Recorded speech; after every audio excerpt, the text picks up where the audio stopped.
Well, today at Push Charge Junkyard, it's time to get back into the limo project. So where we were is we're taking the engine out because there's a crack in the block. So I'm going to attempt to weld the block. My first time welding cast iron, so I've been researching the shit out of it, so hopefully I got this. So today we are going to take the transmission bell housing bolts off. In order to do that, I have to pull the shifter out so I can access the top two bolts behind the turbo there. And then the engine mount bolts and the fuel lines, and then this thing is ready to come out.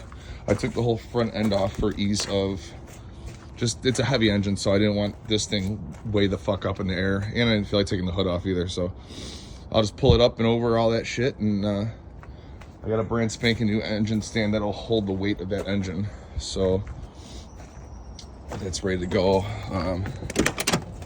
But yeah, so today I gotta get that shifter boot off, peel the carpet back. This carpet's going bye-bye anyway. I got a vinyl floor for in here, and there's a big cover underneath like all this.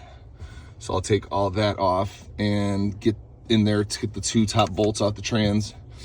And then, then the engine mount bolts are gonna be a bitch too because they're in the frame and it's kind of weird. So I have a couple ideas with some dog bone wrenches that maybe might reach over to it or something. We'll see. So yeah, first I'm gonna start taking the shifter apart. All right, so in order to get this shifter boot off, there are screws right there. It's just 4 Phillips screws. You take all 4 out, this pops off. There's an inner boot for noise. And then there should be a bolt thing here to remove the actual shifter arm. Okay, I was wrong about this shifter. The F350s have this weird like pin that goes in the side that's like it's like a wedge pin. I don't know, it's weird. So, but this is just 2 bolts. So that's pretty cool. Fair enough. Get this out, and then I'm gonna see if I can get them through here, but if not, I gotta pull all this carpet back, and there's this whole plate that's gotta come out. So hopefully not. Hopefully I can just get away with that. We'll see. There it is. So since I'm replacing the flooring, like I said, I just decided to cut the shit up. Impatient, so. Now I gotta undo these screws off this panel and try to get this unstuck. Hopefully it comes up easily.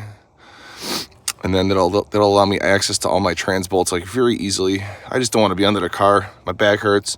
I'm 6'5". It's a long way up and down, you know, so as minimal under the truck as possible. So we'll see. Yep, stay tuned. All right, there we have it.